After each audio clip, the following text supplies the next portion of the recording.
With all the buzz about AI today, you might be wondering, how do I know what's written by a human versus a robot versus what's going on here? And you can do that super easily with PixieBrix and GPTZero. So if you haven't heard of GPTZero, it's basically an AI that checks for text and sees the likelihood of it written by an AI. And so it's super helpful, and like I said, not that it's bad for things to be written by AI these days, but sometimes it's just nice to know when that's happening. So you can pair that with PixieBrix so you can actually check the text of anything, anywhere on the web, and see the likelihood of it being written by AI. Here's how it works. Head to this marketplace listing. I'll include a link to it in the description.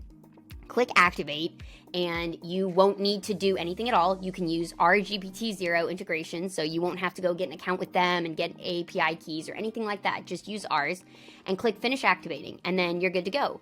And now you can go find some text anywhere on the internet. Let's say maybe you're trying to find this in a Google Doc, or maybe you're just wondering about a blog post or something. Highlight whatever text you would like, and then right-click on it. And you can see this action in the context menu called Detect AI Writing with GPTZero. Click that, and a sidebar appears saying if it's likely that it's been written with AI or not. And you can see overall there's an explanation here, but I'm going to walk you through all of this. This pretty much says the probability of it being written, 0%. Probably a good thing that a tool that can detect AI writing on their FAQ page didn't use AI, so that's great. But then it breaks down each specific sentence and helps you kind of understand if there are any in specific of the whole text you highlighted that might have been generated by an AI.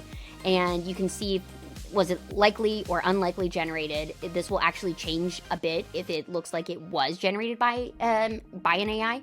And this perplexity score, basically, the higher it is, the less likely it was written by an AI, because perplexity, I include a link where you can actually read more about it here, and it explains the differences behind it and like what that means. But basically, it's like how much can you predict what would come next in that logical flow, and the higher a perplexity score is, the less likely an AI could have predicted it. So let's just see another example here of detecting writing in here. And you can see this is actually what it looks like when it has detected AI writing. It says probabilities like almost 80%, and it shows which sentences are likely and unlikely to have been generated by AI. So yeah, I hope this is helpful, and if you have any ideas for how to improve this or make this better, I'd love to hear what you think and hear how you're using it. So comment in the description below, or yeah, head over to the PixieBrix Slack and let me know what you think.